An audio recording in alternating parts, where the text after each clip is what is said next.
Buenas tardes. ¿Están ahí? Buenas tardes, doctor. Usar. Bueno, vamos a terminar este capítulo de neumología. Dentro del curso de medicina interna, el capítulo de neumología es sumamente importante. Lo que tenemos que poner en evidencia esta última sesión es la importancia del medio ambiente. Ya les había dicho a todos los del grupo, principalmente de Revaliati, de que las enfermedades respiratorias tienen que ver mucho con el medio ambiente.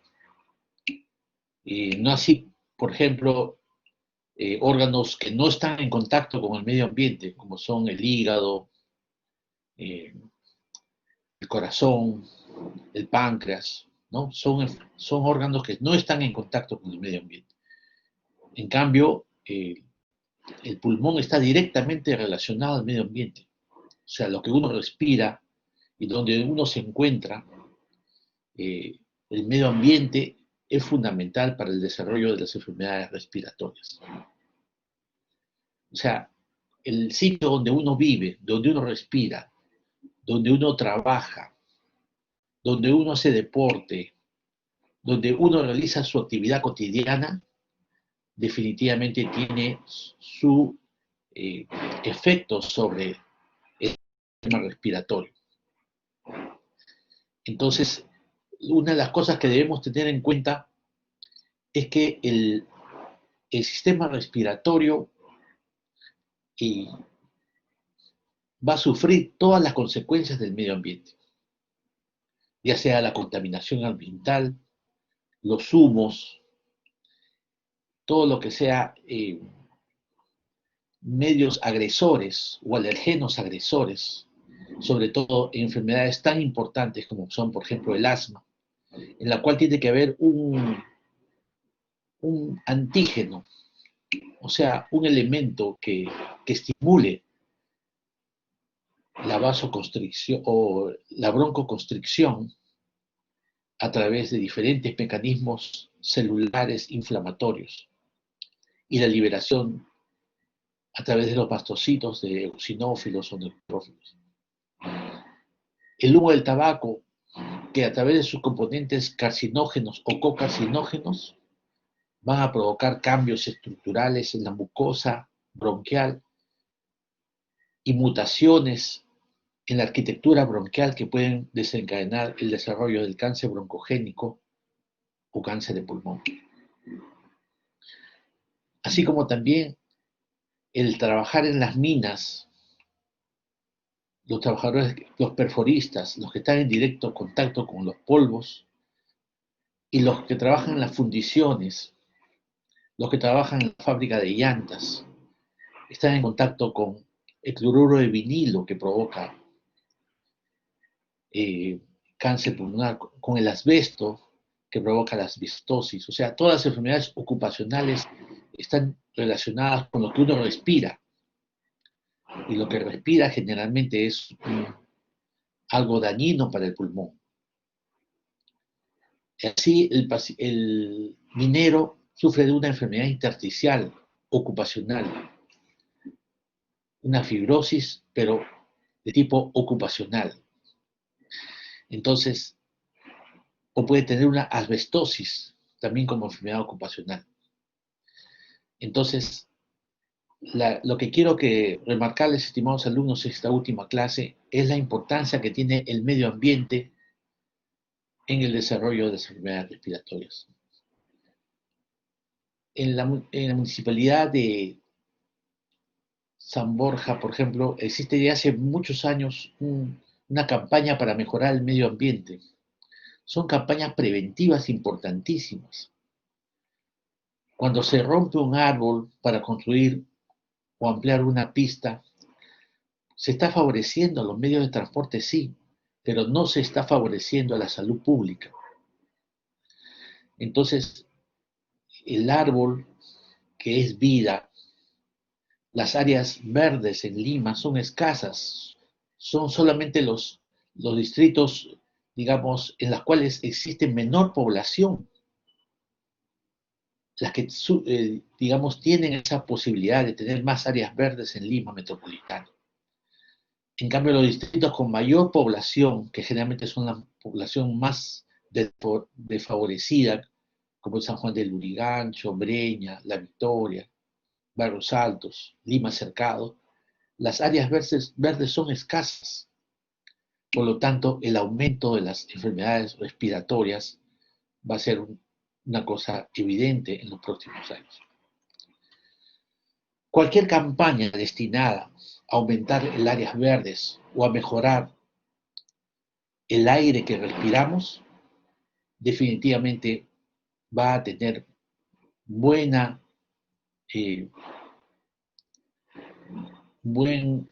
futuro en cuanto a la salud respiratoria. O sea, nosotros como neumólogos no solamente nos dedicamos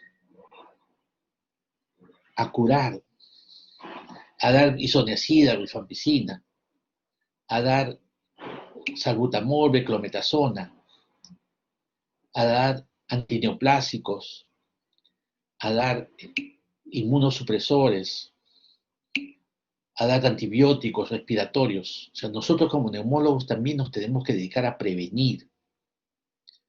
Y la forma de prevenir las enfermedades respiratorias es también la lucha por mejorar el medio ambiente. Y la mejora del medio ambiente no está, la lucha por la mejora no está solamente dedicada en el Perú, sino es a nivel mundial. Existen organismos mundiales de lucha contra el medio ambiente, la lucha contra la emisión de gases tóxicos. La idea en el futuro es que la eliminación de CO2 en el ambiente sea casi cero. En el Japón, por ejemplo, ya están sacando todos los autos, no solamente de eléctricos, sino de hidrógeno, para evitar la contaminación ambiental. En Europa casi todos los vehículos de transporte público no usan precisamente, son a gas, no usan petróleo o gasolina que contaminan el medio ambiente. Entonces, en todos los países se ha dado una campaña para mejorar el medio ambiente. Y con esa campaña se está mejorando la capacidad pulmonar también. Entonces, esta última clase vaya a nuestra reflexión para mirar la neumología desde otro punto de vista, de un punto de vista más global. Porque la neumología, el pulmón está directamente relacionado con el medio ambiente, con el humo, con el polvo, con la contaminación ambiental. Entonces, mejorando la contaminación, también vamos a mejorar las enfermedades respiratorias. Entonces, la idea en esta presentación es referirnos a un tema muy importante, sobre todo porque nosotros somos un país andino, porque la cordillera de los Andes atraviesa toda nuestra geografía, no solamente a nosotros. Viene Colombia, Ecuador, Bolivia, norte de Chile. Entonces, la cordillera de los Andes es algo que enaltece la geografía nacional. Y existe una población que vive precisamente, habita en las grandes alturas, a las cuales merecen toda nuestra atención. Y otra de las cosas importantes, todo el mundo ha escuchado que el Perú es un país minero. Es minero porque casi la gran mayor parte de las riquezas naturales provienen de las minas. ¿Y dónde se encuentran las minas? A grandes alturas. Por eso, una de las cosas importantes desde el punto de vista económico y que mejora el Producto Bruto Interno de la nación son la actividad extractiva de los minerales que se encuentran principalmente a grandes alturas. Entonces, en la altura no solamente tenemos pobladores en la altura, sino trabajadores que están en la altura. Entonces, uno de los problemas importantes que tenemos que ver con respecto a la altura son precisamente las enfermedades que afectan o producto de las alturas. Ustedes saben que en la altura aumenta la altura, a mayor altura disminuye la presión barométrica y disminuye la presión de oxígeno. Por lo tanto, somos expuestos a una hipoxemia, un ambiente hipoxémico. Lógicamente, al disminuir la presión ambiental y entrar a un ambiente hipoxémico, el organismo tiene que reaccionar. El problema de los mal de altura no solamente se presenta en aquellos que viajan a la altura, ya sea por turismo, deportes de montaña, que viajan y bruscamente llegan a los mayores de los 3.000 metros, de 2.500 para arriba, sino también aquellos que, siendo, digamos, pobladores de altura, o sea, estando ya habituados en la altura, regresan a Lima de vacaciones, 15, 20 días, un mes, estando habituados en la altura, regresan nuevamente a los 3.000 o 4.000 metros y hacen las enfermedades, que son tres básicamente las enfermedades. El mal de montaña agudo, que es el soroche que nosotros llamamos, el edema pulmonar agudo, que es una enfermedad fatal que provoca la muerte de la persona, que es la que vamos a determinar otra, y también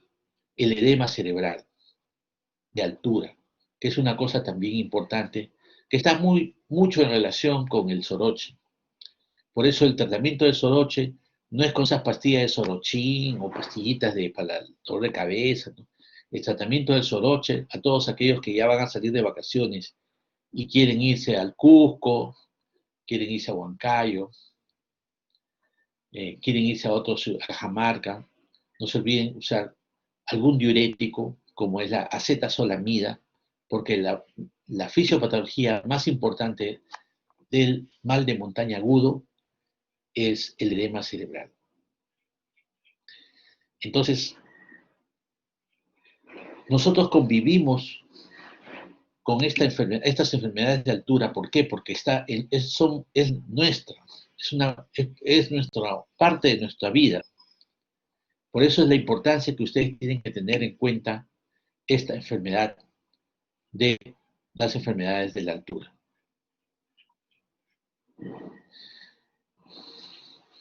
Vamos a compartir algunas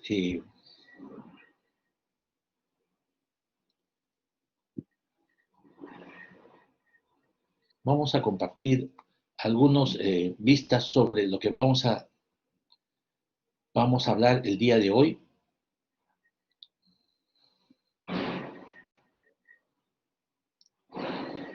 El edema pulmonar de las alturas. Entonces, no se olviden que dentro de las tres enfermedades propias de la altura, esta es la más fatal, porque provoca la muerte del paciente. Y es una situación muy rápida. Se presenta a los pocos días de haber llegado a la altura.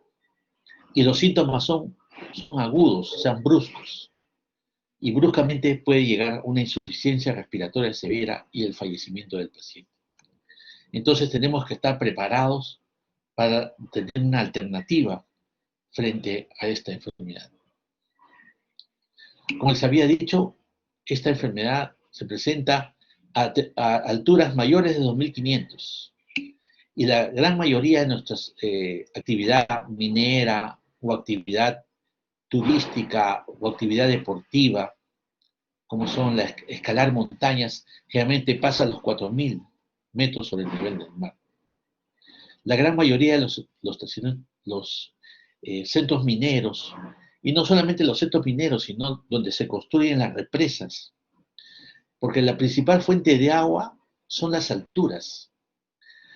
Y ahora, como el agua está tan escasa y necesitamos agua para irrigar las zonas de la costa y tener mayor producción, porque el agro también es parte de nuestras riquezas naturales.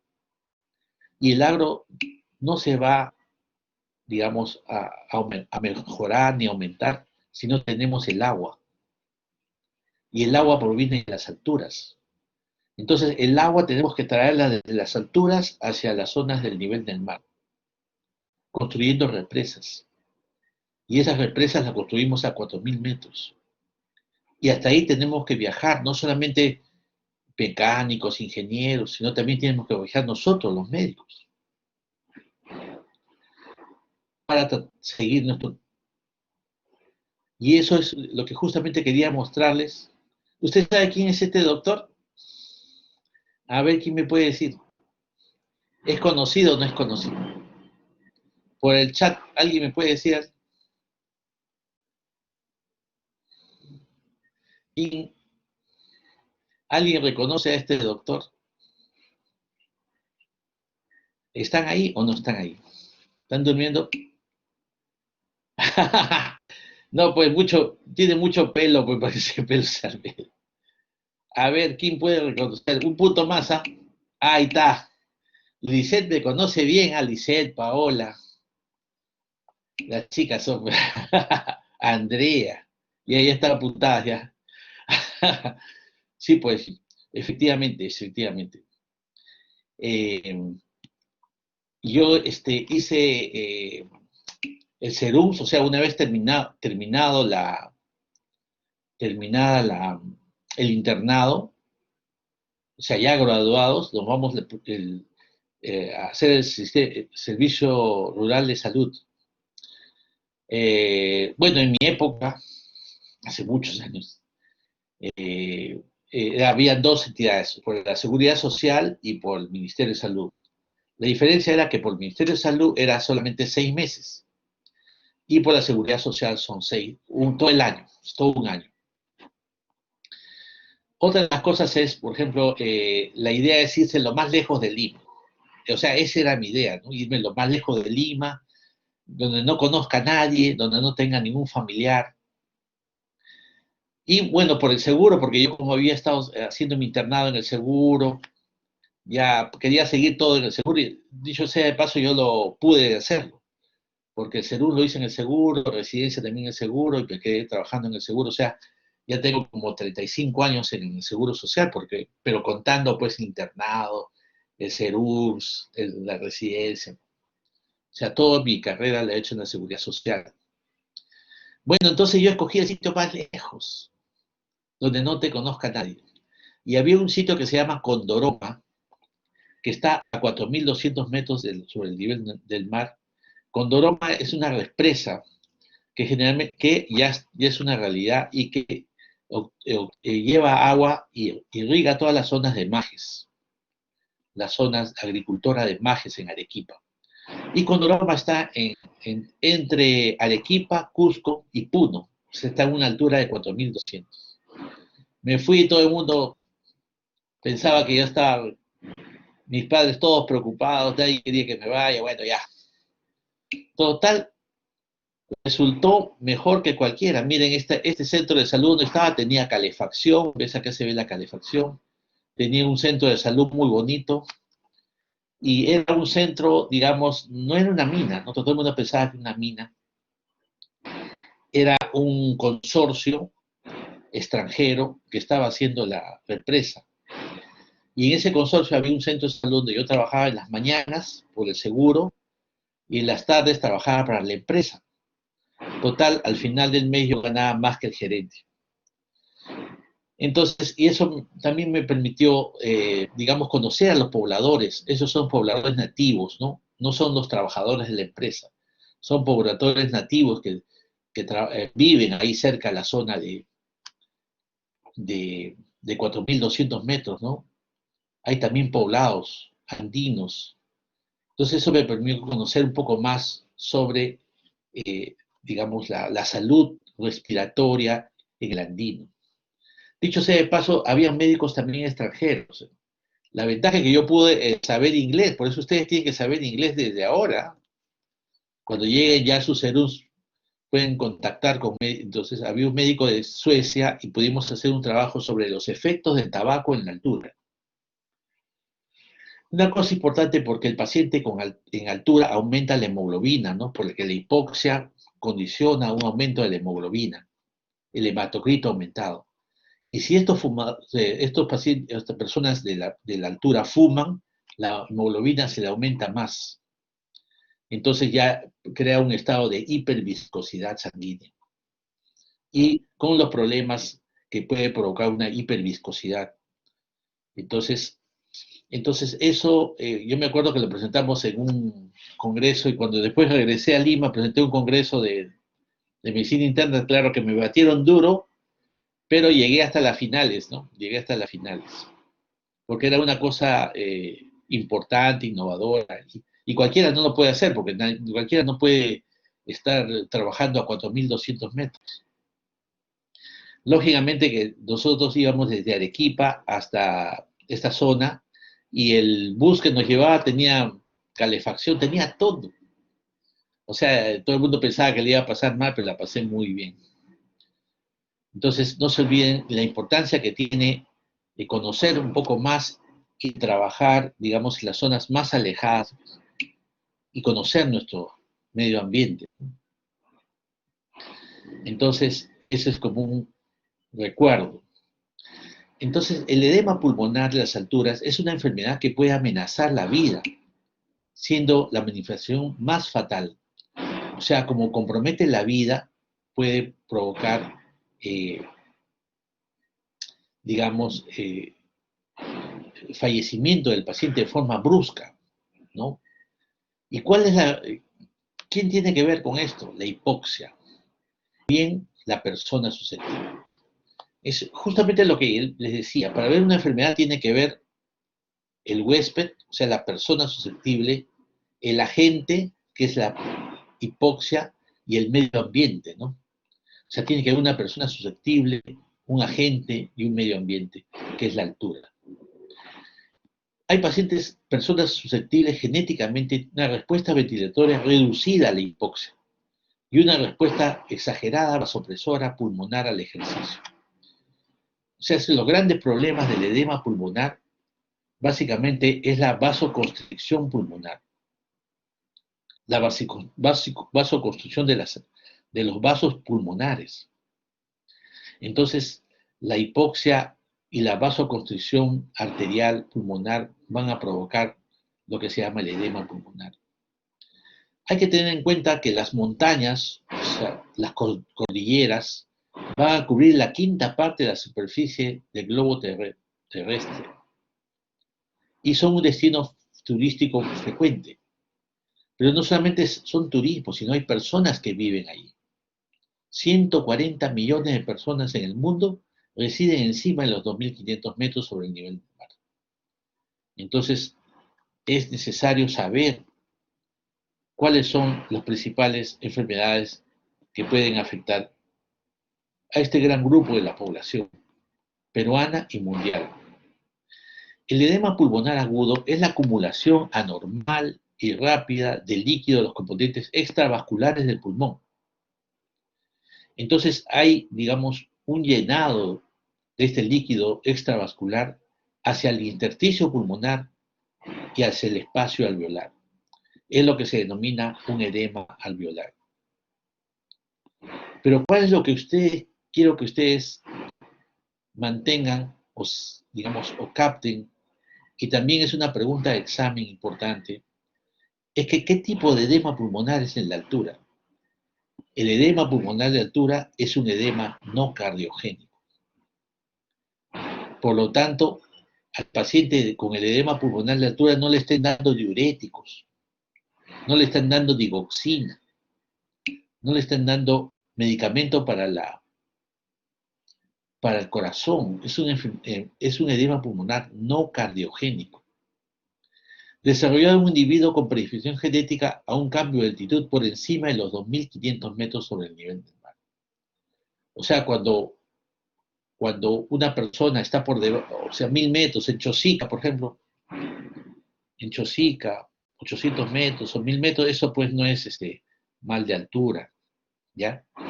Ahí sí pueden pensar un edema pulmonar cardiogénico.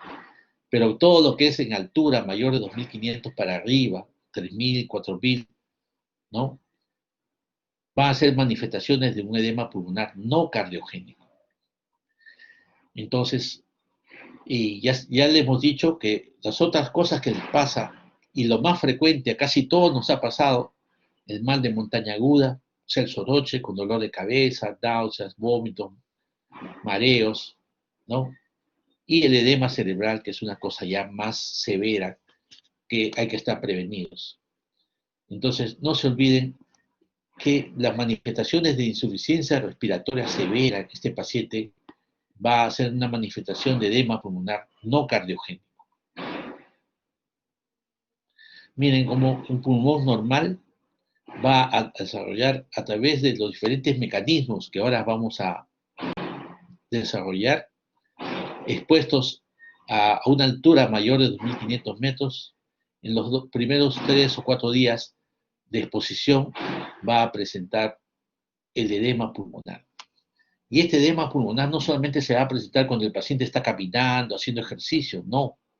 El paciente lo puede presentar inclusive estando en reposo, inclusive durmiendo. El paciente no puede dormir, se despierta, cefalean, o sea, vómitos. Otra cosa, puede estar asociado, el edema pulmonar de altura puede estar asociado a síntomas de mal de montaña crónico.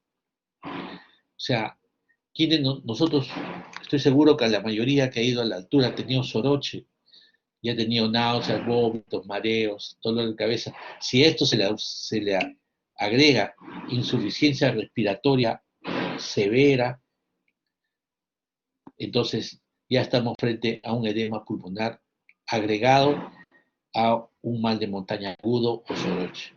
¿Ya? Entonces se pueden presentar las dos cosas a la vez. ¿Cuál es la epidemiología?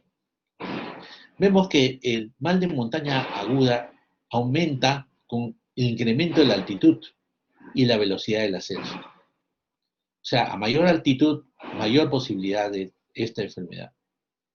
Por ejemplo, en ciudades como Cusco, como Huancayo y sobre todo Puno. En Puno es todo un drama. La última vez que estuve en Puno, que había tanta gente que creo que había habitación en el tercer piso. Con la justa llegada, no había ascensor, lógicamente, con la justa llegada al tercer piso. Entonces no se olviden de ciudades tan importantes, tan turísticas como la que tenemos acá, hay que estar preparados para la altura. La altura no es un juego. Yo, por ejemplo, estoy seguro que ustedes también han hecho sus viajes de promoción, entonces han visto que yo le recomendaba mucho a mi hijo, pues cuando se fueron al Cusco, no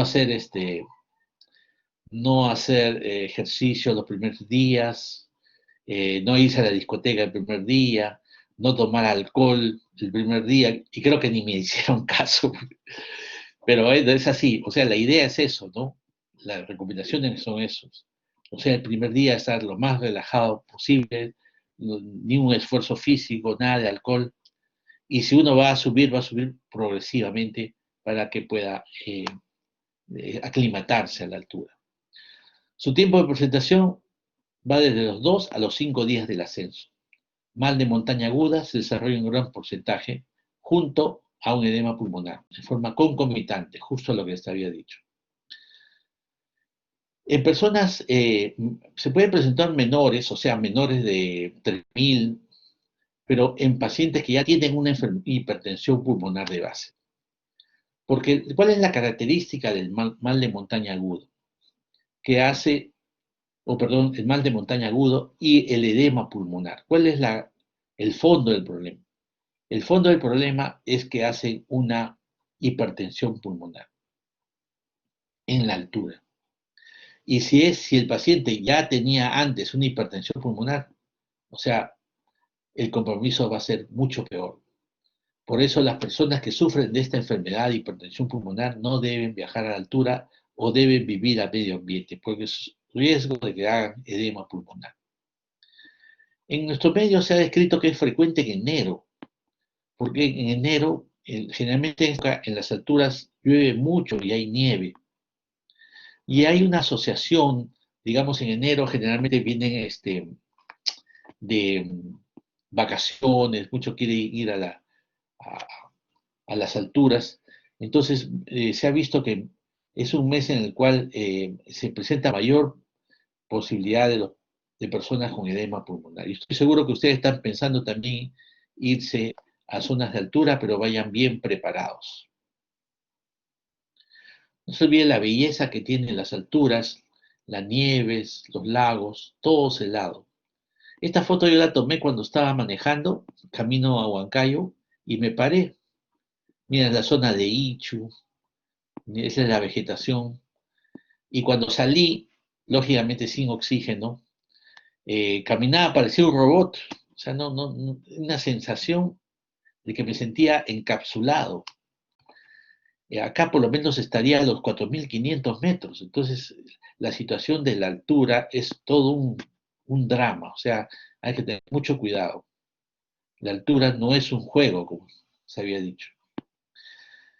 ¿Qué pasa con la aclimatación? Es un proceso fisiológico de adaptación a la hipoxia. El organismo humano es tan, digamos, tan sabio que se va a adaptar a cualquier situación. Y la adaptación generalmente es a la hipoxia en grandes altitudes. Entonces va a haber hiperventilación. Pero lamentablemente esta hiperventilación es importante en el desarrollo del edema pulmonar. El paciente hiperventila, elimina CO2 y puede provocar una alcalosis respiratoria. El mecanismo más importante es la hipoxia hipovárica. ¿Por qué es hipovárica? Porque la presión barométrica disminuye en el parénquima pulmonar, porque hay menor disponibilidad de oxígeno a medida que se asciende. O sea, mayor altura, menor oxígeno. Y esto va a provocar una exagerada vasoconstricción con aumenta la presión capilar pulmonar. Aumentar la presión capilar pulmonar, hay una disrupción, o sea, una rotura de los capilares. Y va a salir fluido al espacio intersticial y alveolar, y ahí se desencadena el edema pulmonar de altura. Entonces, el edema pulmonar de altura se debe a exagerada vasoconstricción, aumento de la presión capilar pulmonar, ruptura de los capilares pulmonares. Entonces, ese edema pulmonar va a estar asociado a una hipertensión pulmonar y al aumento de la presión capilar. Esto es de gran importancia. Estas tres cosas son, o dos cosas son de gran importancia porque de acuerdo a ello vamos a darle un tratamiento. Extravasación intersticial alveolar, o sea, el edema pulmonar, vasoconstricción, o sea, para, digamos, luchar contra la vasoconstricción tenemos que dar vasodilatadores. Esto, vasoconstricción va a aumentar la presión capilar y va a haber hipertensión pulmonar y la hipertensión pulmonar también tiene un tratamiento. Entonces, el tratamiento del edema pulmonar es el tratamiento de la hipertensión pulmonar, es el tratamiento de la vasoconstricción capilar, ¿no? Y el tratamiento esto va a ser básicamente la clave del tratamiento del edema pulmonar.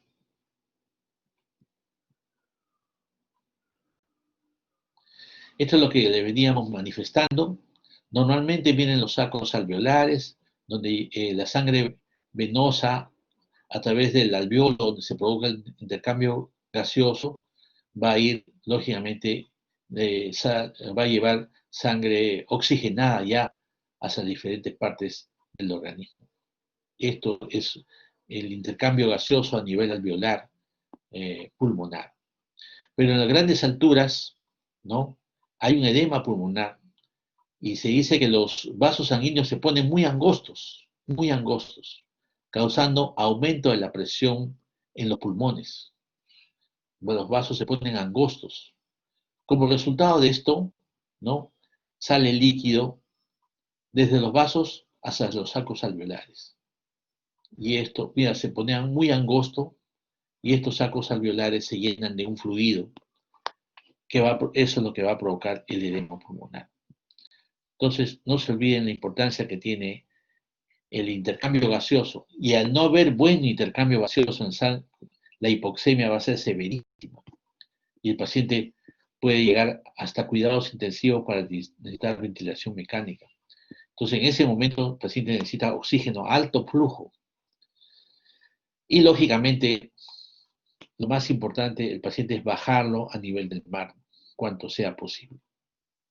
Entonces, no se olviden de tener su pasaje de ida y de vuelta para poder bajarse o regresarse lo más pronto posible a nivel del mar. Esta disminución del oxígeno ambiental desencadena dos tipos de respuestas, ¿no? Que es una cosa importante que debemos tener. Una respuesta rápida y una respuesta lenta. La respuesta rápida en la que existe un aumento de la frecuencia respiratoria, o sea los cambios inmediatos que hay en el cuerpo para adaptarse, ¿no? Aumenta la frecuencia respiratoria, disminuye el volumen de aire corriente y la ventilación alveolar. Hay hipoxemia, hipocapnia, ¿no? Alcalosis respiratoria, disminución de la saturación de oxígeno. Entonces, no se olviden que el paciente elimina CO2, o sea, baja el CO2. La respuesta lenta se desarrolla genéticamente por producción de sustancias activas, en que personas susceptibles puede llevar a un edema pulmonar. O sea, una reacción normal, digamos, una reacción compensatoria frente a frente a la baja de oxígeno al medio ambiente, ya en personas susceptibles va a llevar a cambios mayores, que es lo que habíamos descrito, y provocar el edema pulmonar de altura. En los estudios de fallecidos en patologías se nota en el corazón una hipertrofia ventricular derecha, signos de hipertensión pulmonar, dilatación de los capilares pulmonares, engrosamiento del septum alveolar. Hay la formación de una membrana hialina en contacto con la pared alveolar. Esta formación de membrana hialina se parece a lo que hay en los recién nacidos, que es el distrés respiratorio del recién nacido. Entonces hay varios estudios con respecto a la formación de membrana hialina en pared alveolar del edema pulmonar de altura. Los espacios alveolares están llenos de un coágulo edematoso.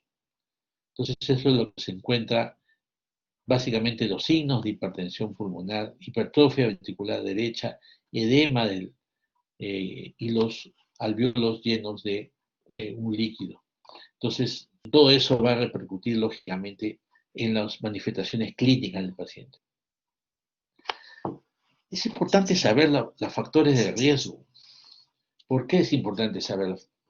Porque así podemos prevenir, podemos avisorar quién va a sufrir nuevamente edema. Si alguien ha tenido edema pulmonar altura, ya no es recomendable que regrese nuevamente a la altura, o de preferencia no trabajar en la altura. El edema pulmonar es una enfermedad severa que condiciona la muerte del paciente. Entonces, no se debe regresar un paciente que ya ha tenido edema pulmonar, ya no debe regresar a la altura. Si tienes algún proceso viral respiratorio antes de ir a la altura, mejor cúrate primero, esté mejor. Solamente cuando estés en completas condiciones adecuadas puedes ir a la altura. Falta de aclimatación, velocidad de ascenso, consumo de alcohol, deshidratación y otras de las cosas. Un factor de ser hombre ya es un factor de riesgo. No sé quién dijo que digamos, las mujeres eran el sexo débil, no tienen nada de débil.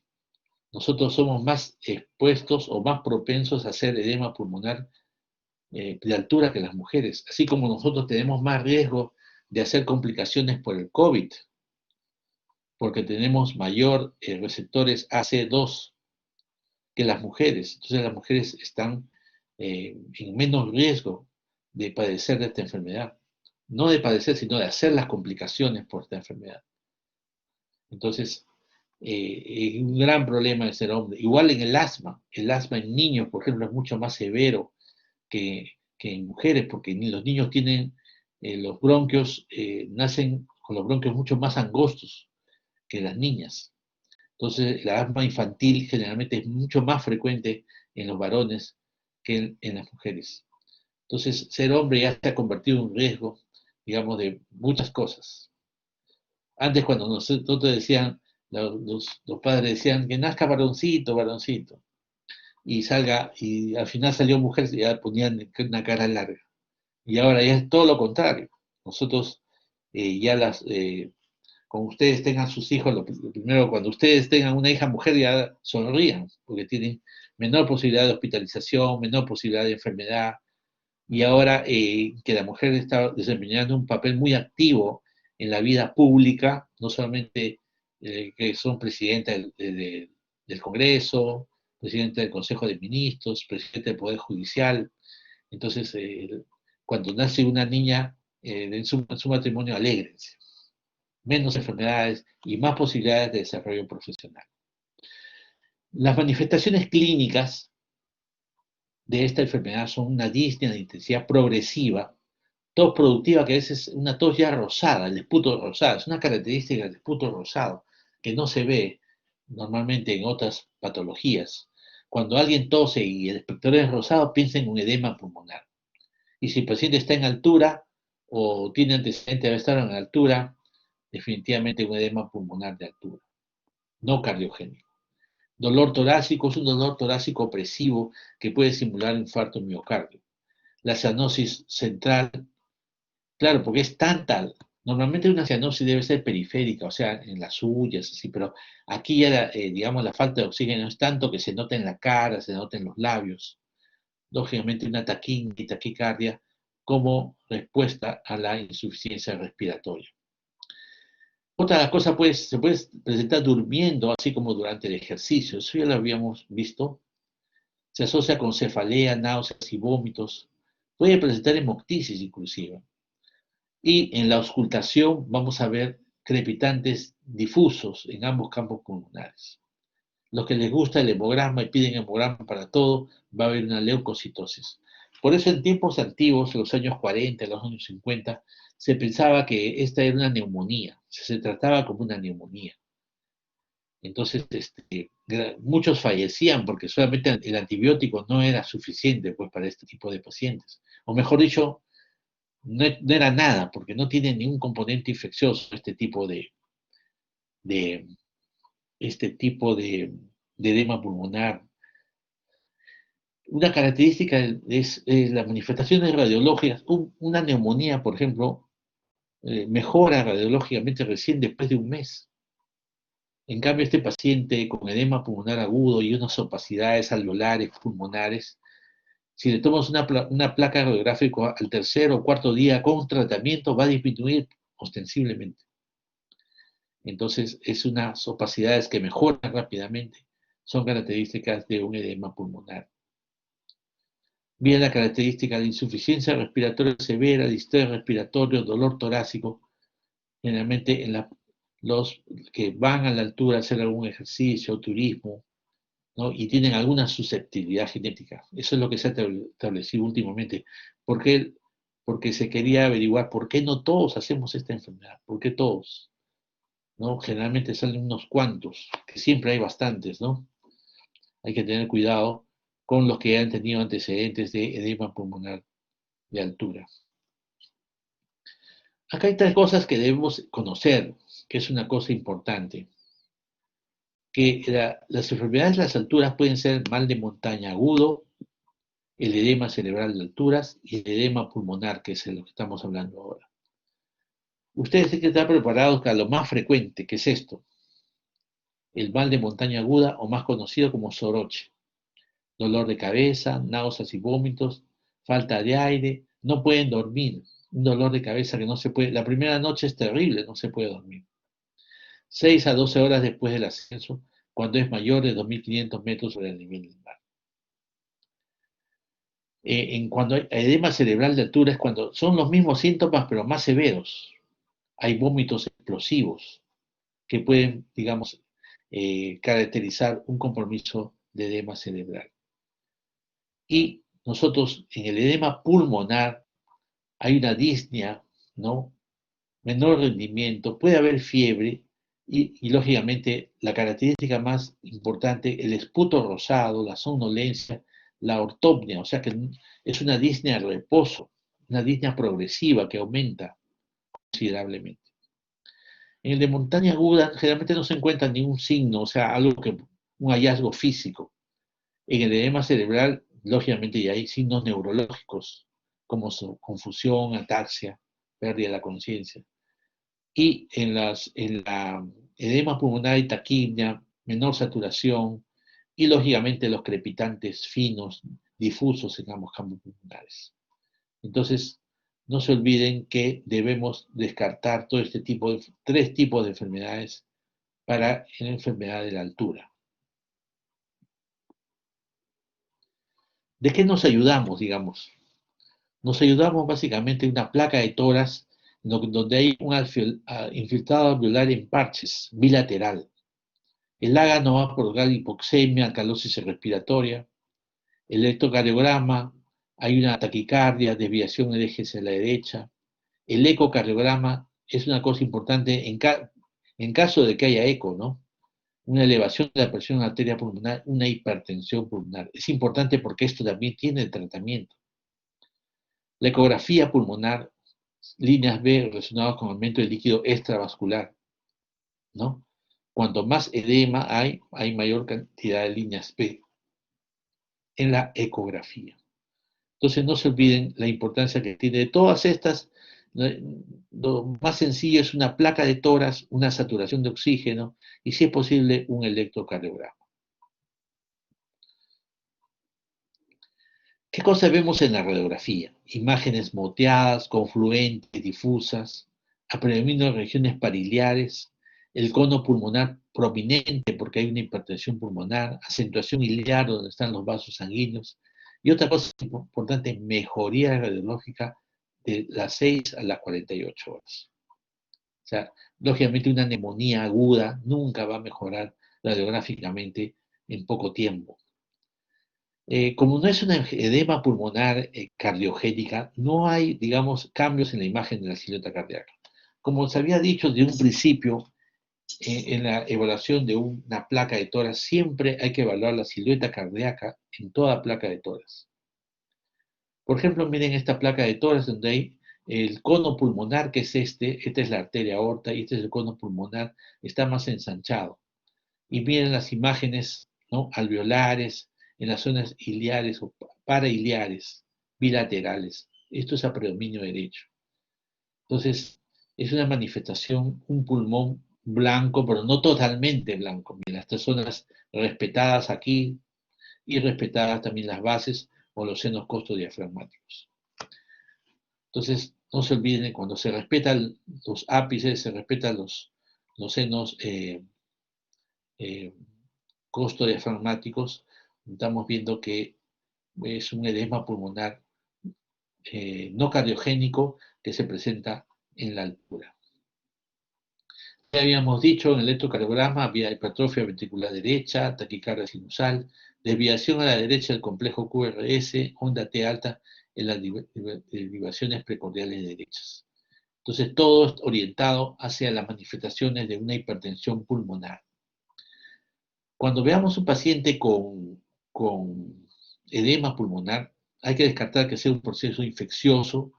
Entonces, no se dejen convencer por el hemograma. A veces el hemograma sale alto, pero y eso no, un hemograma alto no significa antibióticos. Puede haber una infección respiratoria aguda, pero los cambios no son tan severos. Puede una asma bronquial, pero generalmente no hay un broncoespasmo tan importante, aparte que en el asma no se encuentra crépitos. Infarto agudo de miocardio es una cosa importante porque tenemos que ver al paciente los antecedentes de hipertensión, antecedentes diabéticos del paciente.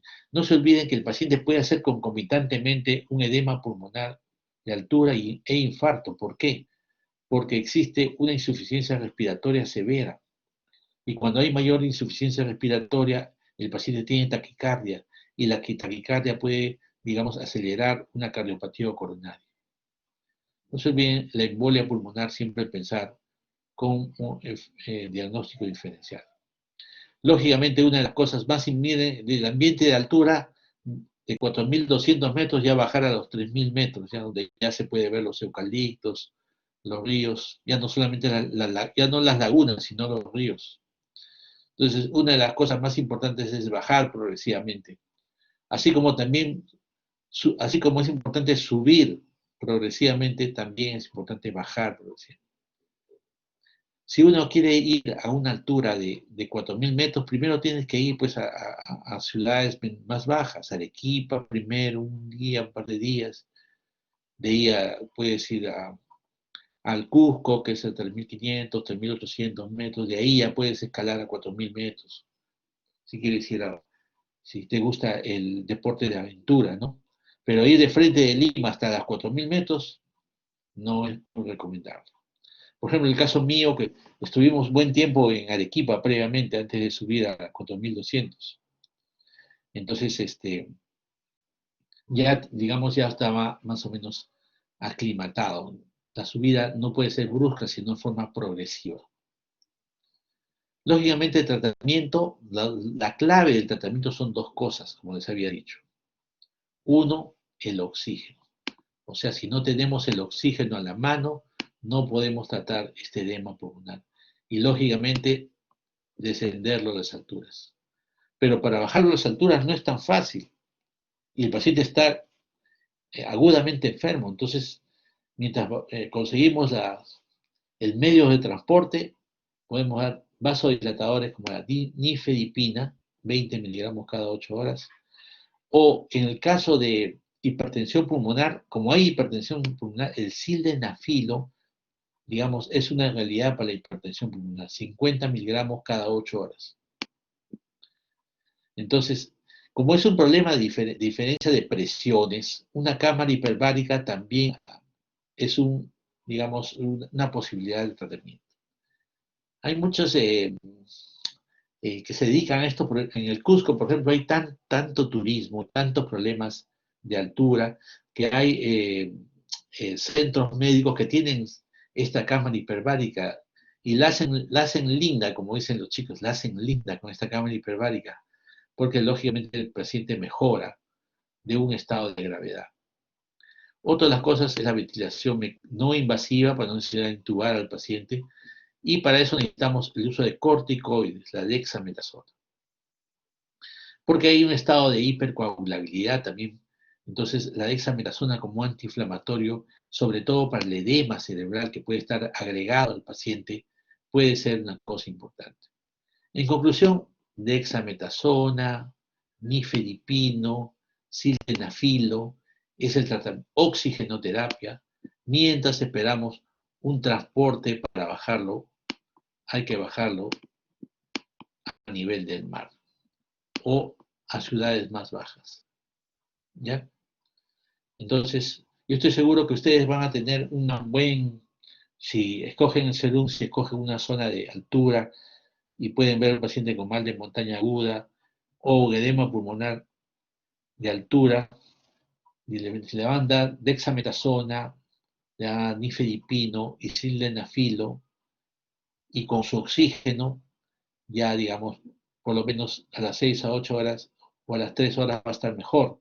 Y ya cuando descienda a la altura, llega a Lima, y ahí yo lo veo en la clínica Ricardo Palma, veo que son ustedes que lo han transferido, lógicamente le tomo una placa y ya va a estar limpio el paciente. Eso es lo que ha pasado últimamente. Por ejemplo, yo he visto varios pacientes en la clínica que han venido, turistas han venido del Cusco, y generalmente ya los síntomas son menores, y en la placa de control ya hay una tendencia a la disminución de las lesiones que hemos señalado en la placa radiográfica. Ese tratamiento da muchas satisfacciones porque el paciente mejora ostensiblemente y por lo menos no se ha muerto. Esa es evitar la mortalidad. Habiendo tanta medicación, habiendo tantas situaciones de manejo de oxígeno, ¿no? Pero de todas maneras es necesario ser trasladado a un sitio al nivel del mar. En realidad, de acuerdo a lo que comentan los pacientes, la sensación que tienen con este edema pulmonar es sensación de muerte, no pueden respirar. Una sensación de angustia tan severa que no pueden respirar. ¿Cómo sabemos que ha mejorado? Una respuesta satisfactoria. La mayoría de los pacientes tienen respuesta satisfactoria. ¿Por qué satisfactoria? Porque estamos incidiendo en las causas en la fisiopatología de la enfermedad, como es la hipertensión pulmonar, el edema pulmonar no cardiogénico y en la insuficiencia respiratoria severa. Entonces, nuestra respuesta es satisfactoria con todo lo que le podemos dar inicialmente al paciente. Hay algunos que requieren ya intubación orotraqueal, cuidados intensivos, pues son los menos. Y también hay una cosa importante que a veces no viene sola. Por eso el electrocardiograma tenemos que ver si hay signos de cardiopatía coronaria aguda y también disfunción valvular. Entonces, cuando hay enfermedad coronaria aguda asociada, tenemos que hospitalizar al paciente. ¿Qué debemos hacer para prevenir? ¿Qué es la parte más importante? Un ascenso gradual. Es clave para tener una aclimatación adecuada. Evitar el ejercicio físico en los primeros días del ascenso. Más importante es el primer día. El nifedipino o adalat se puede dar 30-60 miligramos al día.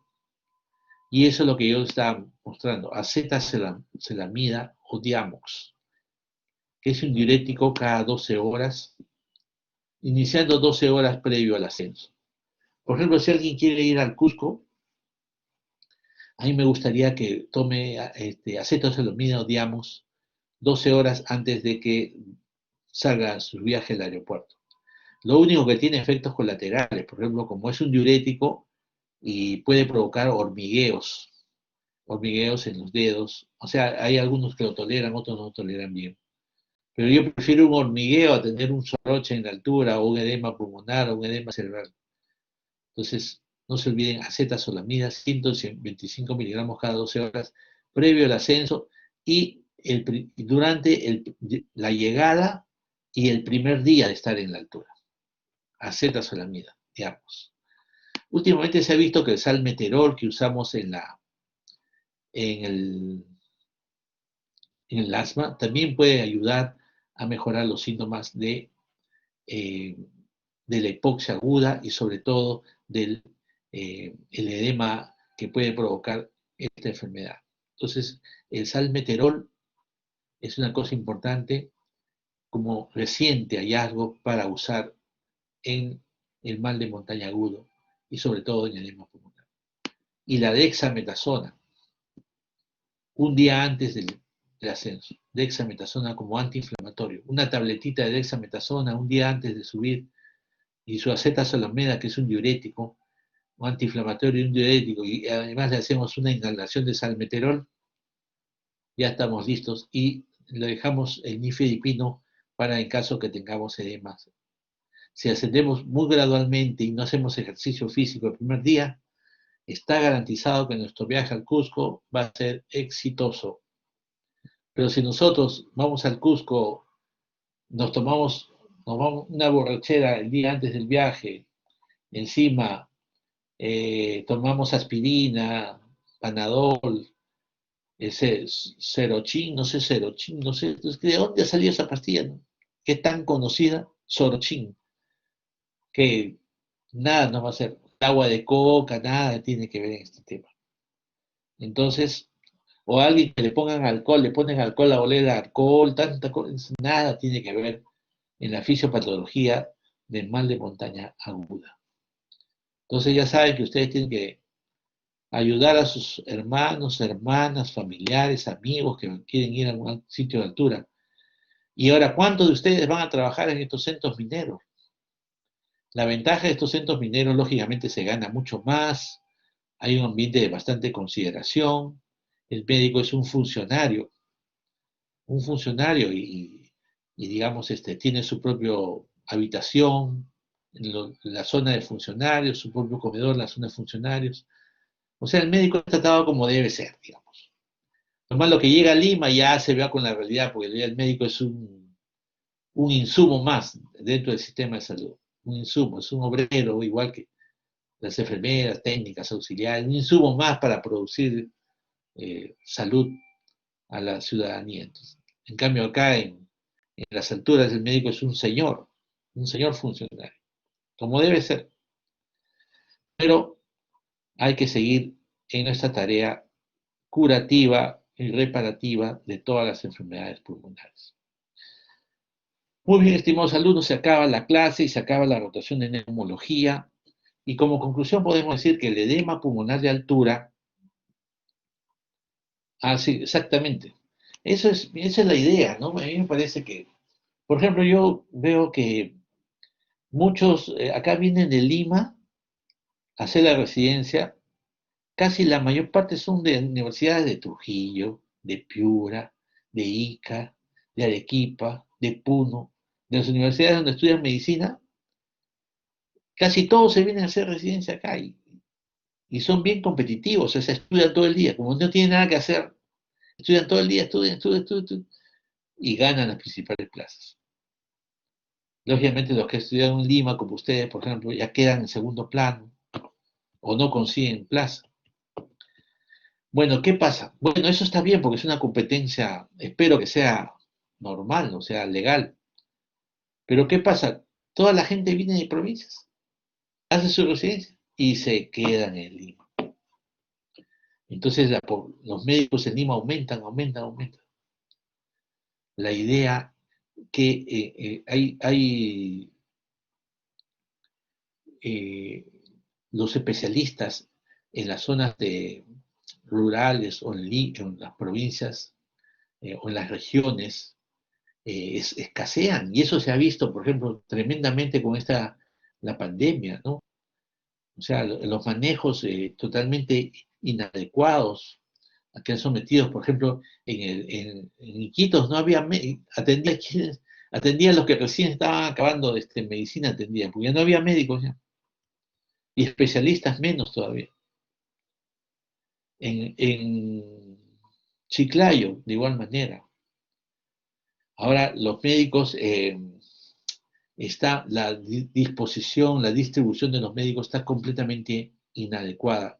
Casi todo está concentrado en Lima y eso que no debe ser la situación así.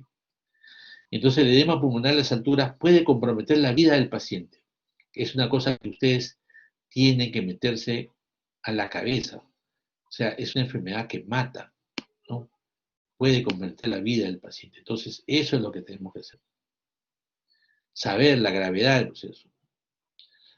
Otra conclusión es que son los susceptibles no solo los que llegan por primera vez, los que no viven en altura y que los de la costa quieren ir a las grandes alturas, no solamente ellos, sino también las personas que ya adaptadas regresan por varios días a estar en el nivel del mar y regresan a la altura. Entonces, ellos también pueden ser de edema pulmonar de altura. Existen factores de riesgo que debemos saberlos, ¿no? También las personas susceptibles tenemos que tomar medidas necesarias. Lo más importante es que el oxígeno y bajarlo a ciudades de menos altura son intervenciones de gran importancia. Si a eso le agregamos acetazolamida y la dexametasona, vamos a mejorar aún más el manejo del edema pulmonar de altura, del edema cerebral, del mal de montaña agudo. Esas tres enfermedades que se pueden tratar perfectamente con esta combinación: acetazolamida, dexametasona, oxigenoterapia. Y por último, solamente el poblador andino es un poblador de características muy diferentes al poblador de las costas, ¿no? El poblador andino es un poblador en el cual los rayos ultravioletas definitivamente hacen efecto sobre la piel, su capacidad pulmonar está aumentada, ¿no? ¿No? Tiene mayor desarrollo cardíaco y pulmonar como compensación a las grandes alturas, tiene su propio idioma, tiene su propio creencias, ¿no? Lo que nosotros creemos, ellos no tienen otra forma de vivir. No es que está mal ni está bien, sino ellos tienen su forma de pensar de la vida, son más solitarios, viven en zonas rurales en las cuales vive poca población, ¿no? Se rigen por todo lo que es el medio ambiente, la lluvia para sus cultivos, la lluvia, todos los medios naturales, la lluvia, el agua, su ganado. Entonces tienen sus propios pensamientos que es necesario respetar, que son diferentes a los nuestros. Entonces hay que comprender al poblador andino porque es parte de toda nuestra historia y también es parte de nuestra población. Muy bien, eso es todo lo que le quería manifestar esta tarde y también para finalizar el capítulo de neumología, espero que les haya gustado y espero que alguno de ustedes también con el tiempo se dedique a la neumología y se acuerde de que yo he sido parte de su formación en la salud respiratoria. Muchas gracias. No sé si hay alguna pregunta de ustedes. Sí, dime. Claro, claro. Sí, definitivamente el edema pulmonar puede provocar un síndrome de distrés respiratorio en el adulto cuando ya son casos muy, muy, muy severos, ¿no? A mayor severidad, mayor compromiso pulmonar y mayor, ya en ese caso, por ejemplo, el distrés respiratorio ya puede provocar la necesidad del paciente esté en cuidados intensivos. ¿Alguna otra pregunta? Gracias, doctor. Muy bien, estimados alumnos, les deseo todo lo mejor en el futuro y hay que ir con fe que el próximo año debemos estar regresando a los hospitales, pero si no es así, seguimos con nuestro aprendizaje de vía virtual. Hay mucha información que ver, muchas cosas que ver y ya saben, en cualquier momento si desean alguna consulta o algún consejo, no duden de comunicarse conmigo. Mi número de teléfono ya saben, o se lo mando en el chat por si acaso, en caso de que necesiten. Y lo más importante es que se cuiden porque estamos en plena pandemia. Todavía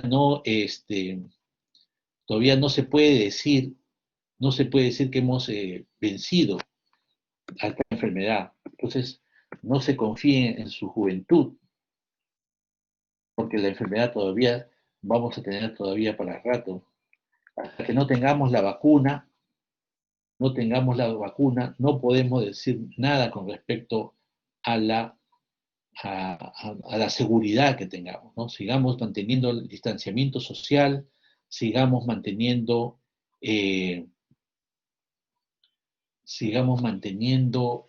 el lavado de manos frecuente, el uso de las mascarillas para poder eh, tratar de evitar el riesgo de contagiar esta enfermedad.